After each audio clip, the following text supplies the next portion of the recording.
Good morning, America. How are you? How are you, America? As for me, I've got a lot of yard work to do today.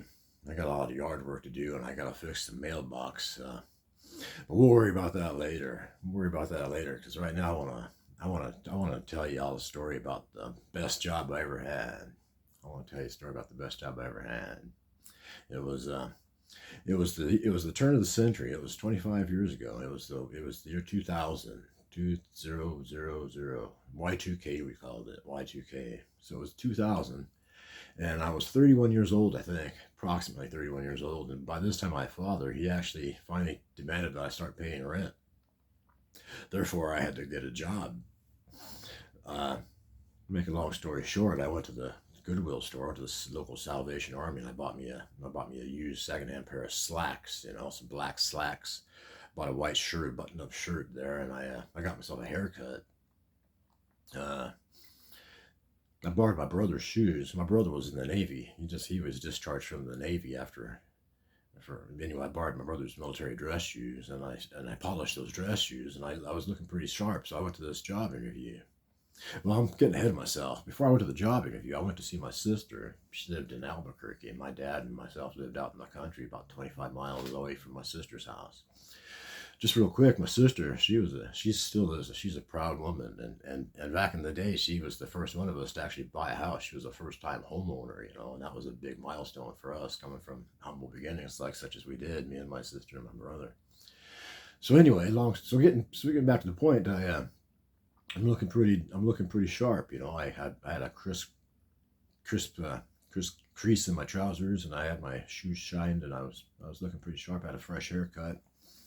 So I go to this job interview at this place called Good Shepherd Manor. After I went, getting back to my sister, she also, not only was she a proud homeowner, but she was the first one in our family to have a personal computer. So it was a big deal. We had internet. Like I said, it was the year 2000, and for us, we were kind of monetarily challenged. So having a computer was a big deal. So anyway, I went to the computer. Long story short, I typed in albuquerquejournal.com, right? That was the local newspaper. And I went to the digital classifieds, and I felt like I was Mr. Big Sticks because I was looking for a job on the internet. Like I said, it was the year 2000 still. Internet was still a baby. So anyway, Good Shepherd Manor was the name of this place. And it said they're hiring a dishwasher. And I said to myself, well, that sounds just about what I need. And I didn't even know what Good Shepherd Manor was. So I called him up, and I arranged for an interview. And I'm going to pause this right now, and I'm going to collect my thoughts, and we're going to talk about this job interview after I come back. So anyway, cutting to the chase, I arrive at Good Shepherd Manor. Good Shepherd Manor, that's the name of this place. And as it turns out, what it is this an assisted living facility. It's a privately owned assisted living facility where they had, I think their maximum capacity was 30 residents. Okay, it was an assisted living, and we had anyway, getting to the job interview.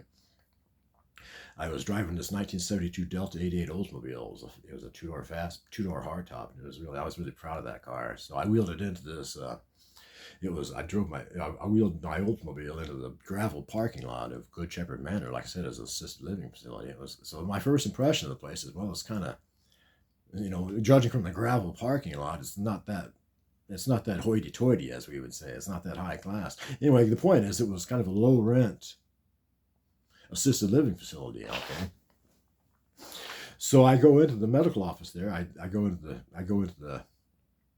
After I parked the car in the gravel parking lot, I go into the medical office. I walked up to the medical office inside there, and I said, I'm here to see Brother Savio. I said, Brother Savio. And the lady at the medical office, she was kind of gruff and everything, and she just kind of grunted and made hand motions and pointed up this corridor. She said, go out this door, up that ramp, and go out the front door.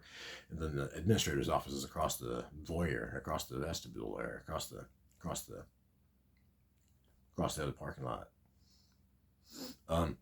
So anyway, I go up to and this place it's strange. This place, it's got like a Stephen King vibe.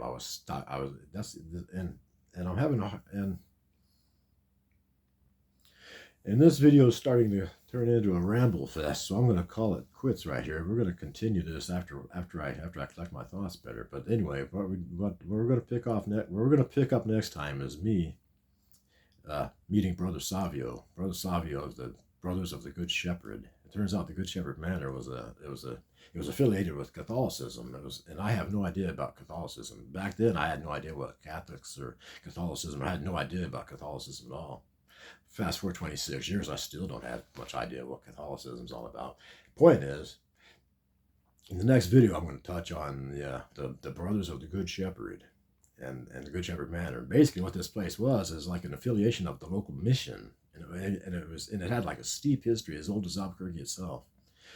But anyway, I'm gonna call it quits, and I'm gonna make another video. And we're gonna start off, and we're gonna call it Brother Savio or the Administrator or something like that. Anyway, thank you, America. We'll talk later.